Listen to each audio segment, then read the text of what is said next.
Hello, good evening students. मैं दिव्या शर्मा आप सभी का स्वागत करती हूँ विजन इंस्टीट्यूट के डिजिटल प्लेटफॉर्म और आपके अपने YouTube channel GK by Ajay sir पर। तो अपनी करंट अफेयर की जो क्लासेस हैं उन क्लासेस को कंटिन्यू करते हुए आज अपने नवंबर मंथ को कंप्लीट कर दिसंबर मंथ को स्टार्ट करने वाले हैं। और आप सभी कहते हो कि एक दिन छोड़ के एक दिन क्लास आती है, तो एक दिन छोड़कर एक दिन क्लास आने का कारण ये हो जाता है कई बार कि टाइम नहीं मिल पाता, क्योंकि एक स्टूडियो है वहाँ पर ऑफलाइन बैच भी होते हैं, रिकॉर्ड होते हैं क्लासेस सभी। तो पूरा शेड्यूल बिजी होने के कारण तो कई बार क्या होता है कि क्लास रिकॉर्ड नहीं कर पाते अपने। तो पूरी कोशिश है कि 1 मार्च से आपकी जो डेली करंट अफेयर की क्लासेस हैं वो कंटिन्यू रहेंगी, एक भी दिन अपनी छुट्टी नहीं रहेगी। हाँ, संडे वाले दिन हो सकता है अपनी छुट्टी हो, बाकी एक भी दिन आपकी छुट्टी नहीं रहेगी। तो अपने दिसंबर जो मंथ है उसको स्टार्ट करें और उसके 15 क्वेश्चन से स्टार्ट करेंगे और अपने धीरे धीरे करके 2-3 भाग में इसको कंप्लीट कर लेंगे। कोई जल्दी तो है नहीं, अपना एग्ज़ाम में भी अभी काफ़ी टाइम पड़ा है ना, एग्ज़ाम में काफ़ी टाइम पड़ा है, सभी जो एग्ज़ाम है तो अपने आराम से करंट अफेयर अपना कवर कर लेंगे। तो आज अपने पढ़ने वाले हैं दिसंबर 2023 भाग 1। स्टार्ट करें। और आप सभी को पता है जब भी अपने क्लास को स्टार्ट करते हैं तो वो स्टार्ट करते हैं एक प्यारे से मोटिवेशन थॉट के साथ में। देखिए आज का मोटिवेशन थॉट क्या है। आज का जो मोटिवेशन थॉट है वो है, अगर मेहनत आदत बन जाए, अगर आपकी जो मेहनत है आदत बन जाए तो कामयाबी मुकद्दर बन जाती है। अगर मेहनत करना आपकी आदत में आ गया ना, रोज हैबिट बन गई आपकी मेहनत करना।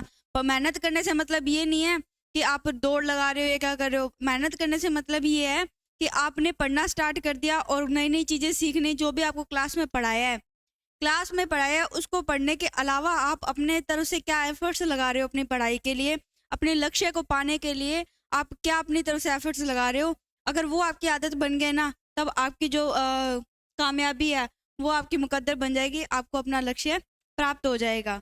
स्टार्ट करें आज की क्लास को और देखें आज का पहला क्वेश्चन क्या है। आज का जो पहला क्वेश्चन है वो है, हाल ही में UNHCR, क्या है UNHCR नानसेन शरणार्थी पुरस्कार 2023 के लिए किसे चुना गया है। अब अपने को सबसे पहले देखना है जो सबसे पहले नाम आया है कौन सा, UNHCR। अब ये UNHCR क्या है, इसका पूरा नाम क्या है, इसकी स्थापना कब होती है और ये कौन सा पुरस्कार देता है। ये पुरस्कार देता है नानसेन शरणार्थी पुरस्कार, ये देता है। तो सबसे पहले अपने देखें UNHCR की फुल फॉर्म क्या है, उसके बाद अपने देखेंगे इसकी स्थापना कब की गई और इसका मुख्यालय कहाँ पर है। तो सबसे पहले देखते हैं कि इसको शुरू कब किया गया। इसको शुरू किया गया 1950 में। कब शुरू किया गया इसको, क्या देखना है, इसकी शुरुआत कब हुई थी, किसकी, UNHCR की शुरुआत कब होती है 1950 में, 1950 में इसकी शुरुआत होती है। अब अपने को देखना है कि इसका हेडक्वार्टर, इसका मुख्यालय कहाँ पर है। क्या देखना है अपने को, इसका हेडक्वार्टर, इसका मुख्यालय कहाँ पर है। तो इसका मुख्यालय कहाँ पर है, इसका मुख्यालय है जिनेवा में। कहाँ पर है इसका मुख्यालय, इसका मुख्यालय है जिनेवा में, ये याद रखोगे। अब आपको ये भी पता होना चाहिए कि जिनेवा कहाँ पर है। UNHCR का मुख्यालय कहाँ है, जिनेवा में। और जिनेवा कहाँ पर है, जिनेवा है स्विट्जरलैंड में। कहाँ है जिनेवा, स्विट्जरलैंड में जिनेवा है, ये आपको याद रखना है। स्थापना कब होती है, शुरुआत कब होती है 1950 में, मुख्यालय जिनेवा में है। अब अपने देखते हैं कि ये जो पुरस्कार दिया जाता है इस पुरस्कार की राशि कितनी है। ठीक है, अब देखते हैं कि ये जो पुरस्कार दिया जाता है इस पुरस्कार की जो इनाम की राशि है वो इनाम की राशि कितनी है। तो इनाम की राशि कितनी है, 1 लाख रुपए। कितनी है इनाम की राशि, 1 लाख रुपए इनाम की राशि है। चलो इतनी बातें अपनों ने कर ली है। क्वेश्चन में पूछा गया है कि नानसेन शरणार्थी पुरस्कार 2023 किसे प्रदान किया गया है। अभी 2023 जो पुरस्कार है ये प्रदान किया गया अब्दुल्लाही मायर को। किन्हें किया गया, अब्दुल्लाही मायर को किया गया है। अब ये अब्दुल्लाही माहिर देखें कि ये कौन है, ठीक है, ये कहाँ के हैं, इनका काम क्या है। ठीक है, अपने देखेंगे कि अब्दुल्लाही मायर है जिनको कि नानसेन शरणार्थी पुरस्कार 2023 से सम्मानित किया गया। वो कहाँ के हैं, ये हैं सोमालिया के। कहाँ के हैं, सोमालिया के पत्रकार हैं। ये कौन है, सोमालिया, सोमालिया के क्या हैं, ये सोमालिया के पत्रकार है, ये आपको याद रखना है। ठीक है, ये भी पूछा जा सकता है कि जो अल्लाही मायर हैं ये कौन है, सोमालिया के पत्रकार हैं, ये आपको याद रखना है। और सबसे पहले अपनों ने बात की थी UNHCR की फुल फॉर्म के बारे में। तो UNHCR की जो फुल फॉर्म है, देखो UN से आपको याद रखना है। UN से क्या याद रखोगे? United nation. क्या याद रखोगे UN से? United nation. किसकी फुल फॉर्म देखनी है अपने को? UNHCR। तो इसकी फुल फॉर्म याद कर लो फटाफट से आप। UN से याद करो सबसे पहले। UN से याद करोगे यूनाइटेड। क्या याद करोगे? United, United nation, United national. उसके बाद याद करना है HCR। अब H आया तो H से याद करोगे आप ह्यूमन। क्या याद करोगे? Human, United nation human. C से कमीशन, यूनाइटेड ह्यूमन। R से राइट, ह्यूमन राइट्स कमीशन। ये इसकी फुल फॉर्म है। इंपॉर्टेंट है, इसको भी पूरा अच्छे से याद करोगे, इसीलिए मैंने आपको इस तरीके से याद करवाई है। UNHCR, United nation rights commission. इतनी बात आपको याद रखनी है। और राइट आंसर अपना क्या हो गया? राइट आंसर हो गया डी ऑप्शन। अपना राइट आंसर हो गया अब्दुल अलाही मायर, जिनको कि नानसेन शरणार्थी पुरस्कार 2023 से सम्मानित किया गया है। अब जो नेक्स्ट क्वेश्चन है, नेक्स्ट क्वेश्चन की ओर बढ़ते हैं अपने। देखते हैं अपना अगला क्वेश्चन क्या है। पूरे क्वेश्चन आपको ध्यान से पढ़ने हैं। एक एक क्वेश्चन को अपने अच्छे से पढ़ेंगे, याद करेंगे, क्लास में आपको अपना करंट अफेयर याद हो जाएगा। तो नेक्स्ट क्वेश्चन देखते हैं क्या है। हाल ही में आधिकारिक तौर पर समलैंगिक विवाह का पंजीकरण करने वाला पहला दक्षिण एशियाई देश कौन सा बन गया है? सबसे पहले मोस्ट इंपॉर्टेंट आपको ये बात याद करनी है कि दक्षिण एशिया का पहला देश बन गया ये। तो क्या याद रखोगे? सबसे मोस्ट इंपॉर्टेंट बात है कि दक्षिण एशिया का पहला देश। अब दक्षिण एशिया का जो ये पहला देश, किसमें पहला देश? समलैंगिक विवाह पंजीकरण करने वाला। क्या करने वाला? समलैंगिक विवाह पंजीकरण करने वाला। ये याद रखना है, पंजीकरण करने वाला। ये इंपॉर्टेंट है आपके लिए कि समलैंगिक विवाह का पंजीकरण करने वाला दक्षिण एशिया का पहला देश कौन बन गया है? ये पहला देश कौन बन गया है? नेपाल। कौन बन गया पहला देश? नेपाल बन गया। अगर नेपाल की अपने बात करें, नेपाल का संविधान कब बना था? ठीक है, नेपाल का जो संविधान है ये कब बनता है? और जो समलैंगिक विवाह को मान्यता ये कब देते हैं? ठीक है, समलैंगिक विवाह को इन्होंने कब मान्यता दे दी थी? ये भी अपने को दोनों चीजें देखनी है इसमें।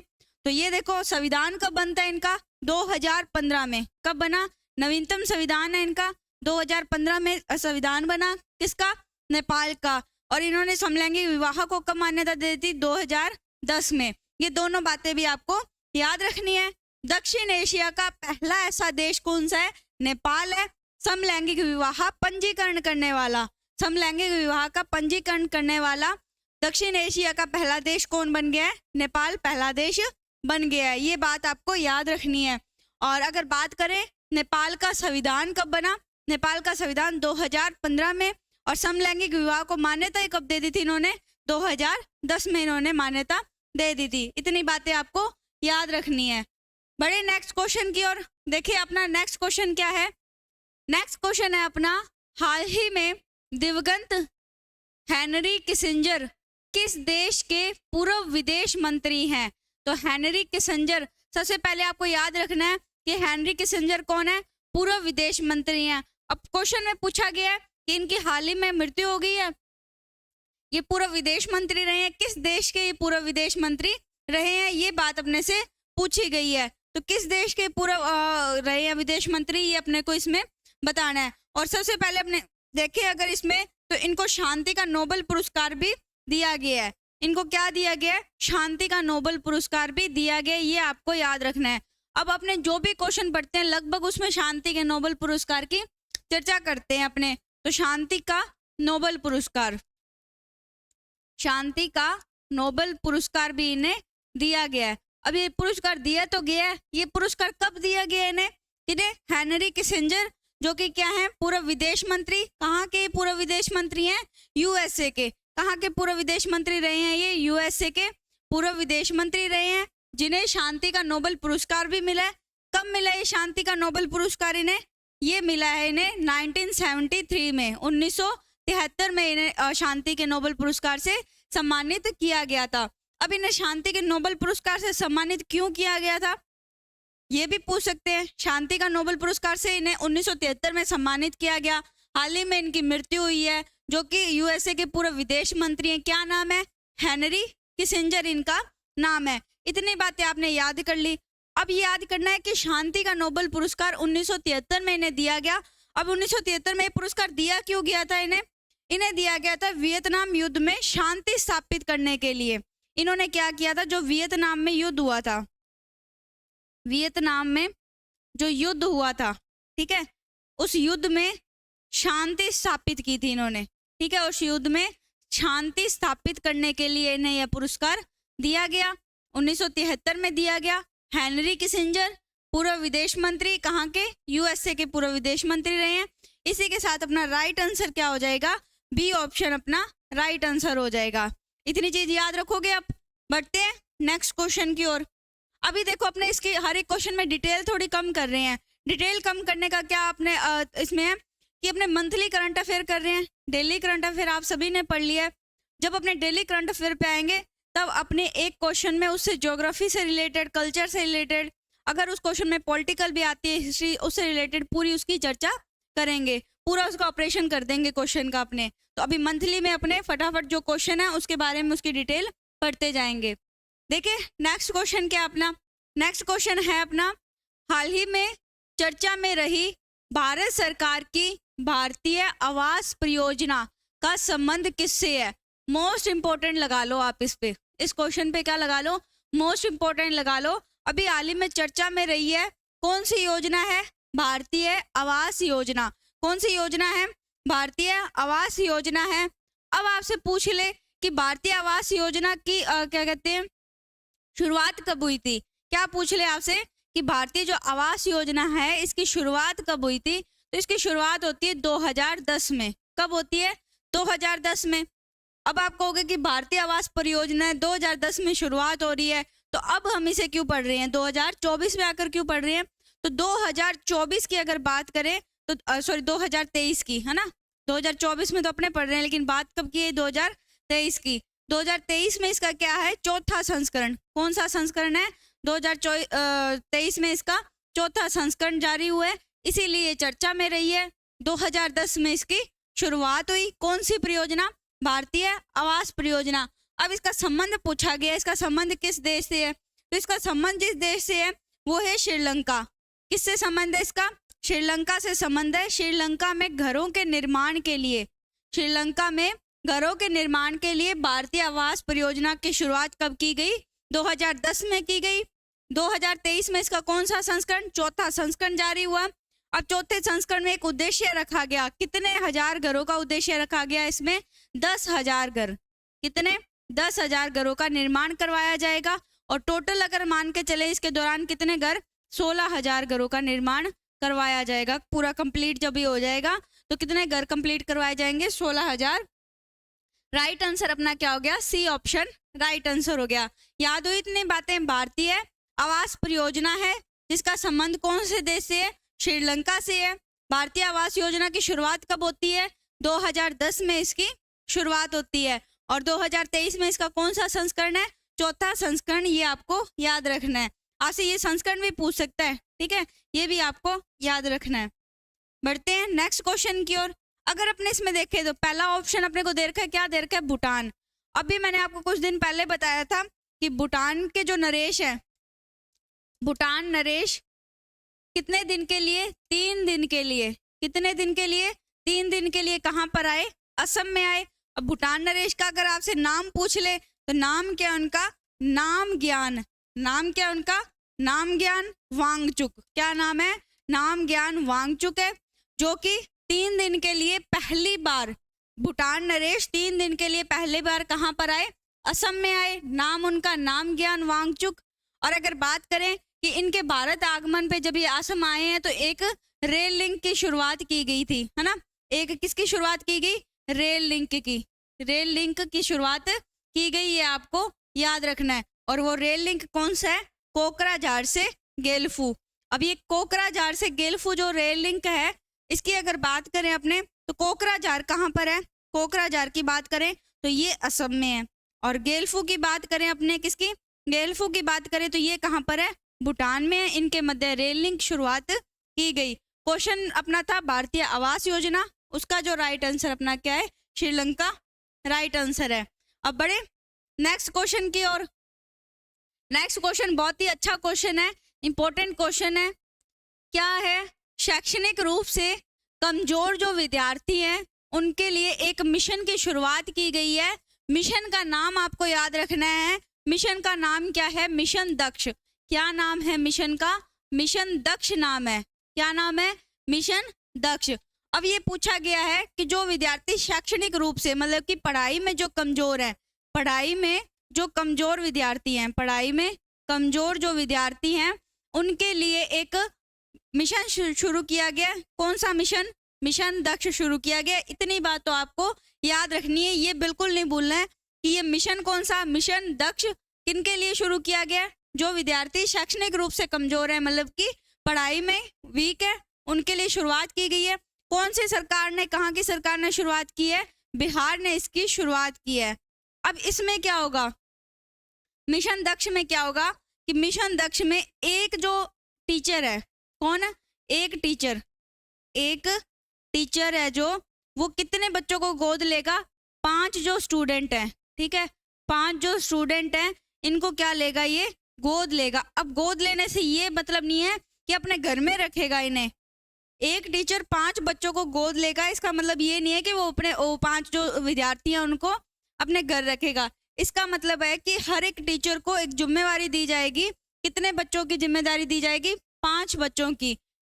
जो बच्चे पढ़ाई में कमजोर हैं उन 5 बच्चों की जिम्मेदारी एक टीचर को दी जाएगी कि आपको इन बच्चों को शैक्षणिक रूप से मतलब कि पढ़ाई में इन्हें क्या बनाना है, बढ़िया बनाना है, इनको अच्छा पढ़ाना है और इनको सफल बनाना है। तो एक टीचर का उद्देश्य रहेगा कितने बच्चों को पढ़ाने का, कितने बच्चों को सफल बनाने का। तो कितने बच्चे, 5 बच्चों को। शैक्षणिक रूप से कमजोर बच्चों के लिए शुरुआत की गई है, मिशन दक्ष है। और कौन सी सरकार ने, बिहार सरकार ने शुरुआत की है। तो ये अपना राइट आंसर क्या हो गया, इसी के साथ सी ऑप्शन राइट आंसर हो गया। देखते हैं अगला क्वेश्चन क्या है अपना।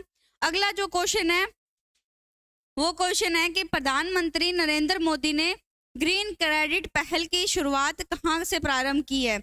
कौन सा क्रेडिट है, कौन सी पहल है, ग्रीन क्रेडिट पहल की शुरुआत की है और ये कब की थी ये भी अपने को याद रखना है। हाल ही में प्रधानमंत्री नरेंद्र मोदी ने ग्रीन क्रेडिट पहल का प्रारंभ किया है। कहाँ से प्रारंभ किया है ये पूछना कि कहाँ प्रारंभ किया है, ये पूछा गया क्वेश्चन में। तो कहाँ से प्रारंभ किया है, ये यूएई, कहाँ से की है, यूएई से ये प्रारंभ की है। अगर बात करें किसके तहत की है, ये किसके तहत की है, कोप 28 के तहत इसकी शुरुआत की गई है। कोप का पूरा नाम क्या होता है, किसका, COP का पूरा नाम क्या है, कॉन्फ्रेंस ऑफ पार्टीज। क्या पूरा नाम है, कॉन्फ्रेंस ऑफ पार्टीज। याद रखोगे आप ये, कॉन्फ्रेंस ऑफ पार्टीज। कितने नंबर की हुई थी ये, 28वीं थी ये, COP 28 थी। उसी के दौरान नरेंद्र मोदी जी ने ग्रीन क्रेडिट पहल प्रारंभ की। कहाँ की है, यूएई में प्रारंभ कर दी है। अब इसका उद्देश्य क्या क्या है, अगर इसके उद्देश्य की बात करें तो इसका उद्देश्य क्या है, टिकाऊ खेती। सबसे पहले इसका उद्देश्य क्या है, टिकाऊ खेती, टिकाऊ खेती। फिर है वनीकरण, ठीक है, एक हो गया टिकाऊ खेती, दूसरा हो गया वनीकरण। अब तीसरा क्या हो सकता है, वायु प्रदूषण पर रोक, ठीक है, क्या हो सकता है, वायु प्रदूषण, वायु प्रदूषण पर क्या लगानी है, रोक लगानी है। उसके बाद चौथा क्या पॉइंट हो सकता है, अपशिष्ट प्रबंधन। जितना भी कचरा है, कचरे का क्या करना, प्रबंधन करना, अपशिष्ट प्रबंधन, ये इसका पहल का उद्देश्य है। ये इतनी बातें आपको याद रखनी है। ग्रीन क्रेडिट पहल है, किसके द्वारा शुरू की गई है, प्रधानमंत्री नरेंद्र मोदी जी के द्वारा इसकी शुरुआत की गई है। और कहाँ की गई है, यूएई में की गई है। किसके दौरान, COP 28 के दौरान की गई है। उद्देश्य क्या क्या है इसके, टिकाऊ खेती, वनीकरण और क्या है, अपशिष्ट प्रबंधन, और इसमें क्या है, वायु प्रदूषण पर रोक। ये आपको याद रखना है। एक मोस्ट इंपॉर्टेंट पॉइंट याद रखोगे, एक उद्देश्य आप याद और रखोगे, क्या है, जल संरक्षण। क्या उद्देश्य है, जल संरक्षण, ये इंपॉर्टेंट है, इसको आपको याद रखना है। कि COP28 के तहत ग्रीन क्रेडिट पहल का जो मुख्य उद्देश्य है वो क्या है? जल संरक्षण। ये आप याद रखोगे। इसी के साथ अपना राइट आंसर क्या हो जाएगा? बी ऑप्शन राइट आंसर हो जाएगा। इतनी बातें आई आपको समझ में? बड़े नेक्स्ट क्वेश्चन की ओर देखते हैं। अपना अगला क्वेश्चन क्या है? अगला क्वेश्चन की ओर बढ़ते हैं अपने। सबसे पहले ये क्वेश्चन जो है आपके लिए, क्या क्वेश्चन बोल रहा है कि हाल ही में 5वां वैश्विक आयुर्वेद महोत्सव कहाँ प्रारंभ हुआ है? सबसे पहले आप याद रखोगे, इसमें क्वेश्चन में दिया गया है क्रम। ठीक है, सबसे पहले क्या याद रखना है आपको? वैश्विक आयुर्वेद जो महोत्सव है इसका क्रम कौन सा है? 5वां इसका क्रम है। दूसरी बात आप याद रखोगे कि इसका आयोजन कहाँ हुआ है। ठीक है, पहली बात तो आपने याद कर ली। क्या याद की? कि आयुर्वेद महोत्सव है, वैश्विक आयुर्वेद महोत्सव, जिसका क्रम कौन सा हो गया? 5वां क्रम हो गया। अगली बात आपको याद रखनी है कि इसका जो आयोजन कहाँ किया गया है। तो इसका आयोजन कहाँ किया गया है ये बात याद रखो। इसका आयोजन किया गया है केरल में। ठीक है, केरल में भी अगर आपसे पूछ ले इसका आयोजन कहाँ हुआ है, तो केरल में भी इसका आयोजन पूछा जाए तो क्या लिखोगे आप? तिरुवनंतपुरम। क्या लिखोगे? तिरुवनंतपुरम कहाँ पर है? केरल में। इसका क्या किया गया? आयोजन किया गया। अब दो बातें आपको याद होगी। अब आगे और याद करो। आगे क्या बात याद करनी है कि इसका उद्घाटन किसने किया? क्या याद करोगे कि इसका उद्घाटन करने वाले कौन थे? तो इसका उद्घाटन करने वाले थे जगदीप धनखड़ जी। कौन थे? जगदीप धनखड़ जी। आपको पता है जगदीप धनखड़ जी कौन है? उपराष्ट्रपति। कौन है? उद्घाटन किसने किया? उपराष्ट्रपति ने किया। उपराष्ट्रपति कौन है? जगदीप धनखड़। जगदीप धनखड़, ये आपको याद रखना है। किसका उद्घाटन किया? वैश्विक आयुर्वेद महोत्सव का उद्घाटन किया। कहाँ किया? तिरुवनंतपुरम, केरल में किया। कौन सा क्रम था? 5वां क्रम था। अब एक चीज और पूछ सकते हैं आपसे इसमें। क्या पूछ सकते हैं कि मंत्रालय कौन से मंत्रालय द्वारा था? ठीक है, मंत्रालय आपसे पूछ ले तो छाप देना आप मंत्रालय। मंत्रालय कौन सा छापोगे? आयुष मंत्रालय। कौन सा मंत्रालय है? आयुष मंत्रालय। अब ये जो आयुष मंत्रालय है ना, इसका पूरा नाम याद कर लो आप। ठीक है, इसका क्या करो आप? पूरा नाम याद कर लो। क्या नाम याद करोगे? आयुष नाम है ना, आयुष। तो इसको अच्छे से याद कर लो, आयुष। अब इसका पूरा नाम याद करते हैं अपने। करें इसका पूरा नाम याद। पहला ए है। ए से आप याद रखोगे, क्या याद रखोगे? आयुर्वेद। क्या याद रखोगे? ए से आयुर्वेद। वाई से क्या याद रखोगे? यूनानी। क्या याद रखोगे? वाई से यूनानी। यू से सॉरी वाई से आप याद रखोगे योगा। वाई से याद क्या रखना है आपको? योगा याद रखना है। और यू से याद रखोगे यूनानी। ठीक है, ए से क्या याद रखोगे? आयुर्वेद। वाई से योगा, यू से यूनानी। एस से क्या याद करोगे? एस से याद करोगे आप सिद्ध। क्या याद करोगे? सिद्ध। और एच से आप याद रखोगे होम्योपैथिक। क्या याद रखोगे? होम्योपैथी। ठीक है, इतनी बातें आपको याद रखनी है। आयुष जो मंत्रालय, आयुष का पूरा नाम क्या है? ए से आयुर्वेद, वाई से योगा, यू से यूनानी, एस से सिद्ध और एच से होम्योपैथी। इतनी चीजें आपको याद करनी है। अब इसको वापस देख लो आप। वैश्विक आयुर्वेद महोत्सव है, कौन से क्रम का? 5वें क्रम का। आयोजन कहाँ हुआ इसका? कहाँ हुआ इसका आयोजन? तिरुवनंतपुरम में हुआ। तिरुवनंतपुरम कहाँ पर है? केरल में। उद्घाटन करने वाले कौन थे? उपराष्ट्रपति। मंत्रालय कौन सा? आयुष मंत्रालय। Right answer Kerala. Right answer क्या हो गया अपना? केरल राइट आंसर हो गया है। इसी के साथ अपने बढ़ते हैं अपने अगले क्वेश्चन की ओर। देखते हैं अपना अगला क्वेश्चन क्या है। अगला क्वेश्चन क्या है अपना? अगला क्वेश्चन है अपना केंद्रीय मंत्री नितिन गडकरी। क्या है? हाल ही में केंद्रीय मंत्री नितिन गडकरी ने लग्जरी जहाज, कौन सा लग्जरी जहाज है? क्लासिक इंपीरियल का शुभारंभ कहाँ किया है? सबसे पहले आपको याद रखना है कि ये क्या है? एक जहाज है। कौन? क्लासिक इंपीरियल क्या है? एक जहाज। और जहाज भी कैसा है? ये लग्जरी जहाज है। कैसा जहाज है? लग्जरी जहाज है। और इसका शुभारंभ किसने किया है? अगर आपसे पूछ ले इसका शुभारंभ किसने किया है, शुभारंभ करने वाले केंद्रीय मंत्री कौन है? नितिन गडकरी जी। नितिन गडकरी जी ने इसका क्या किया है? शुभारंभ किया है। नाम क्या है? Classic imperial. क्या है? क्लासिक इंपीरियल इसका नाम है। और ये किस टाइप का अगर आपसे पूछ ले, तो ये किस टाइप का अगर पूछ ले आपसे, टाइटैनिक का नाम सुना है? ये टाइटैनिक, ठीक है, टाइटैनिक का नाम सुना आप सभी ने? ये किस टाइप का? टाइटैनिक टाइप का जहाज है, ठीक है, टाइटैनिक टाइप का जहाज है, एक लग्जरी जहाज है ये। शुभारंभ करने वाले कौन है? नितिन गडकरी जी इसको शुभारंभ करने वाले हैं। क्वेश्चन में पूछा गया है कहाँ किया है इसका शुभारंभ, तो कहाँ किया है इसका शुभारंभ? केरल राज्य में इसका शुभारंभ किया गया है। इतनी बात आपको याद रखनी है। नेक्स्ट क्वेश्चन है अपना, निम्नलिखित में से देश के किस अंतरराष्ट्रीय हवाई अड्डे में पहली बार डिजी यात्रा सुविधा प्रारंभ की गई है?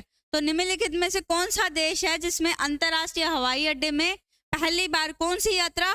डिजी यात्रा शुरुआत की गई है। अब ये डिजी यात्रा की बात करें तो ये डिजी यात्रा क्या है, और सबसे पहले देखेंगे कि इसकी शुरुआत करने वाला कौन है। तो शुरुआत करने वाला देखेंगे और डिजी यात्रा क्या है ये भी देखेंगे, ठीक है, और शुरुआत हुई कहाँ से है ये भी अपने को इसमें देखना है। तो ये शुरुआत करने वाले कौन है? नागरिक उड्डयन मंत्रालय। नागरिक उड्डयन मंत्रालय, क्या बोला मैंने अभी? नागरिक उड्डयन मंत्रालय। इसके जो मंत्री हैं कौन है? ज्योतिरादित्य सिंधिया। कौन है? ज्योतिरादित्य सिंधिया। इन्होंने इसकी शुरुआत की है। अब शुरुआत पूछ ले कि शुरुआत हुई कहाँ से है, शुरुआत अगर आपसे पूछ ले शुरुआत कहाँ से हुई है इसकी, दिल्ली से इसकी शुरुआत की गई है। कहाँ से? दिल्ली में पूछ ले, इंदिरा गांधी एयरपोर्ट। कहाँ से? इंदिरा गांधी एयरपोर्ट से इसकी शुरुआत की गई है। ये आप याद रखोगे, कहाँ से? इंदिरा गांधी एयरपोर्ट से इसकी शुरुआत की गई है। और ये कहाँ पर है? दिल्ली में है। अब आप जैसे आपने देखा कि मैंने बताया इसकी शुरुआत कहाँ से हुई, दिल्ली से, सभी सोचोगे कि इसका आंसर क्या हो जाएगा? राइट, दिल्ली राइट आंसर हो जाएगा, लेकिन ऐसा नहीं है। इसका राइट आंसर दिल्ली नहीं है, इसका राइट आंसर क्या होगा? उपयुक्त सभी। मैंने अभी बताया आपको कि सिर्फ शुरुआत बताई है कि कहाँ से हुई, इंदिरा गांधी एयरपोर्ट से इसकी शुरुआत होती है जो कि दिल्ली में है। दिल्ली, बेंगलुरु और वाराणसी, इन तीनों में ये डिजी यात्रा प्रारंभ शुरू कर दी गई है। राइट आंसर अपना क्या हो जाएगा? उपयुक्त सभी। अब इसमें होगा क्या? इसमें होगा कि चेहरे की पहचान, बोर्डिंग पास होएगा जो, किससे होगा? चेहरे की पहचान से, ठीक है, चेहरे की पहचान होगी इसमें, ये आपको याद रखना है। और शुरुआत इंदिरा गांधी एयरपोर्ट से हुई है जो कि नई दिल्ली में है। बढ़ते हैं नेक्स्ट क्वेश्चन की ओर। निम्नलिखित में से किस संगठन की अध्यक्षता भारत द्वारा 1 वर्ष के लिए की गई? तो भारत द्वारा 1 वर्ष के लिए किस संगठन की जो अध्यक्षता की गई है ये क्वेश्चन में पूछा गया है। तो इसकी अध्यक्षता किसके कौन से संगठन की अध्यक्षता की गई है ये पूछा है ना। तो अगर पूछे कौन सा ये? वासेनार। कौन सी व्यवस्था? वासेनार व्यवस्था की शुरुआत, जो अध्यक्षता किसके द्वारा की गई? भारत के द्वारा। कितने टाइम के लिए की गई है? 1 साल के लिए की गई है। अब ये वासेनार आपसे पूछ ले कि कहाँ पर है, तो वासेनार कहाँ पर है? नीदरलैंड में है, ठीक है। इसकी शुरुआत पूछ ले, शुरुआत कब से हुई? 1996 से, 1996 से इसकी शुरुआत होती है और ये संगठन बना 1996 में। मुख्यालय पूछ ले, मुख्यालय इसका कहाँ पर है? वियना में। मुख्यालय कहाँ पर है? वियना में। ये तीनों चीजें भी आपको याद रखनी है। राइट आंसर अपना सी ऑप्शन राइट आंसर है। नेक्स्ट क्वेश्चन है, विश्व डिजिटल प्रतिस्पर्धात्मक रैंकिंग 2023 में भारत को कौन सा स्थान मिला है? कौन सी रैंकिंग है? विश्व डिजिटल प्रतिस्पर्धात्मक रैंकिंग है। कब की है? 2023 की है। अब इसमें अपने से किसका स्थान पूछा गया? भारत का। लेकिन अपने को 2-3 चीजें याद रखनी है। एक याद रखनी है पहला स्थान। क्या याद रखना है इसमें अपने को? पहला स्थान किसका है। दूसरा अपने को याद रखना है कि इसमें भारत का स्थान कौन सा है, क्वेश्चन में जो पूछा गया है भारत का स्थान याद रखना है। तीसरा अपने को इसमें क्या याद रखना है कि कुल कितने देशों की ये रैंकिंग थी। ये 3 चीजें आपको याद रखनी है। पहला कि इसमें प्रथम स्थान किसका है, दूसरा भारत का स्थान, तीसरा आपको याद रखना है टोटल देश कितने हैं। तो पहला स्थान अगर अपने देखें कि पहला स्थान इसमें किसका है, पहला स्थान किसका है? यूएसए। यूएस में इसमें पहले स्थान पर है। भारत का स्थान कौन सा है इसमें? इसका स्थान, भारत का स्थान कौन सा? 49वां भारत का स्थान है। अब टोटल देश कितने हैं इस रैंकिंग में?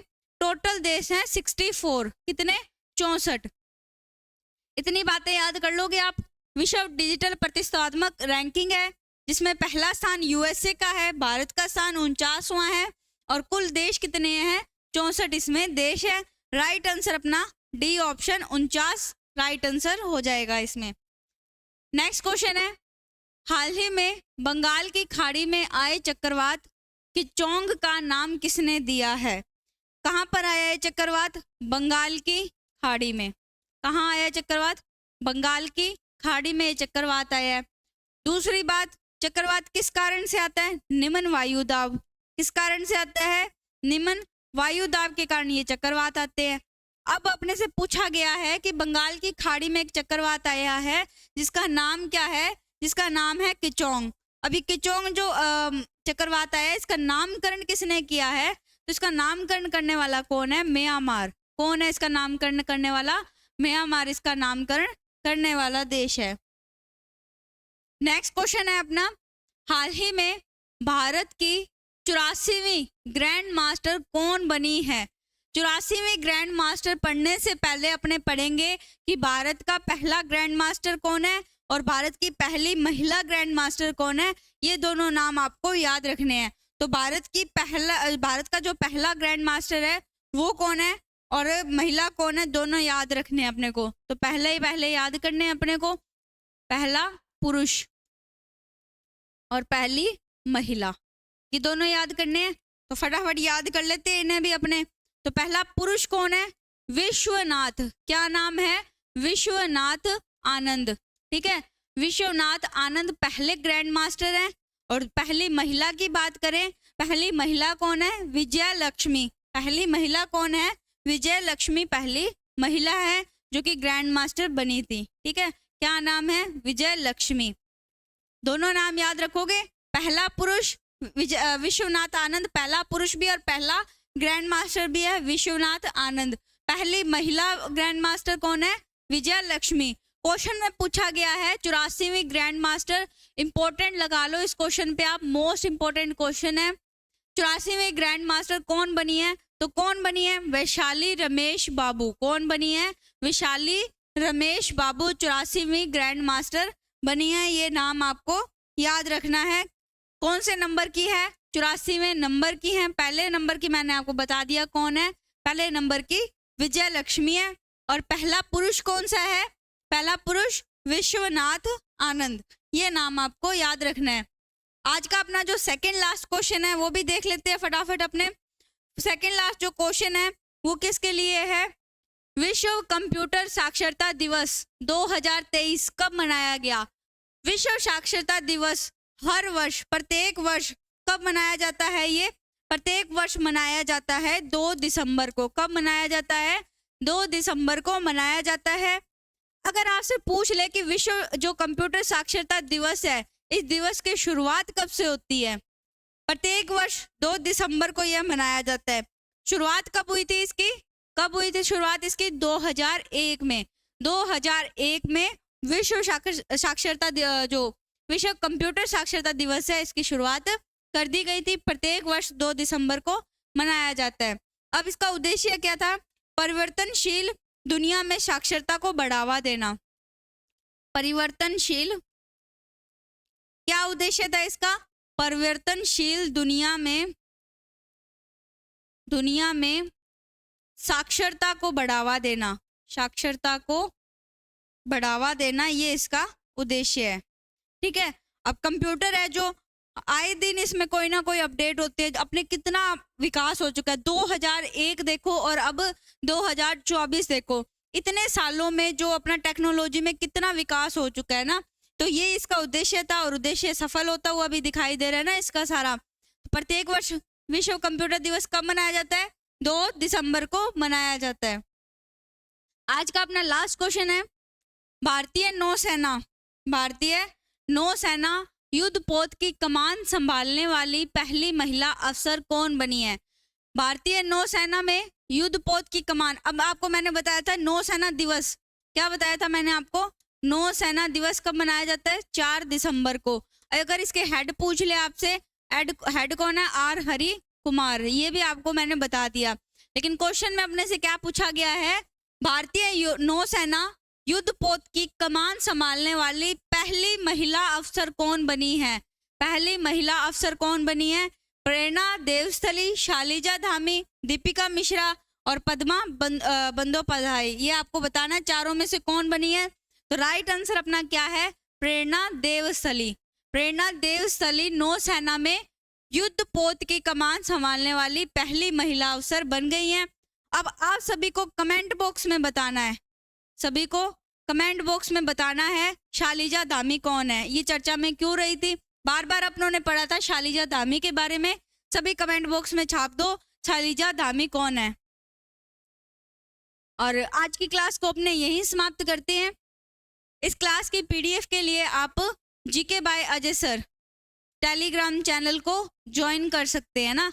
ये जो आपको पीडीएफ है, 9 बजे आपकी क्लास होती है। और ये बता दें कि आपकी अब ये जो क्लास है रात को 9 बजे रहेगी डेली, ठीक है। डेली कब होगी ये क्लास आपकी? डेली रात को 9 बजे ये क्लास होगी। और आपको पीडीएफ 10 बजे, पीडीएफ कब मिलेगा? पीडीएफ आपको मिल जाएगा 10 बजे, पीडीएफ राइट आपको इस क्लास का मिल जाएगा। और विजन इंस्टीट्यूट के ऑनलाइन कोर्सेज के माध्यम से पढ़ने के लिए आप विजन इंस्टीट्यूट जो एप्लीकेशन है उसको डाउनलोड कर सकते हैं। और आज की क्लास आपको कैसी लगी कमेंट बॉक्स में ज़रूर बताना। चैनल पर अगर पहली बार आए हो तो चैनल को सब्सक्राइब करें, और क्लास अच्छी लगी हो तो क्लास को लाइक करें। धन्यवाद।